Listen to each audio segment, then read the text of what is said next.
আপনাদের পরীক্ষাটা স্থগিত করা হয়েছে এইচএসসি এক্সাম 2024 1 তারিখ পর্যন্ত আপনাদের পরীক্ষাটি স্থগিত করা হয়েছে এবং পরবর্তী অনুসারে যেই অনুযায়ী রুটিন ওই অনুযায়ী পরীক্ষাটি হবে।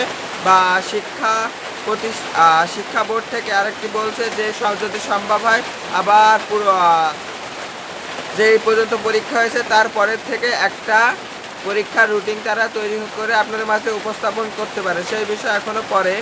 তো আপনাদের 2 তারিখ থেকে কি পরীক্ষা শুরু হবে?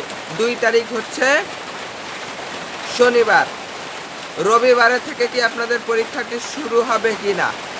তো আপনাদের যেহেতু শনিবারে সরকারি ছুটি, শনিবারে 1 তারিখে যেহেতু 1 তারিখ পর্যন্ত যেহেতু স্থগিত করেছে, তো 2 তারিখে আপনাদের মাধ্যমে প্রকাশ করে দেওয়া হবে যে কত তারিখে পরীক্ষাটি হবে। এবং সুষ্ঠু সুন্দরভাবে যদি হয় তাহলে এবার পরীক্ষাটি শেষ হয়ে যাবে, কারণ শিক্ষা বোর্ড থেকে চাচ্ছে যে আপনাদের পরীক্ষাটা খুবই অতি তাড়াতাড়ি শেষ করার জন্য।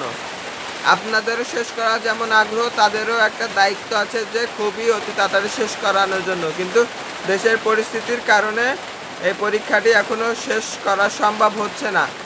তো এই ভিডিওটি আজকের এই পর্যন্ত শেষ করছি। আরও নিউজ পেতে চ্যানেলটি সাবস্ক্রাইব করে রাখুন এবং সাজেশন পেতে চ্যানেলটি সাবস্ক্রাইব করে রাখুন। পাশে থাকা বেল আইকনটি বাজিয়ে রাখুন। ধন্যবাদ সবাইকে।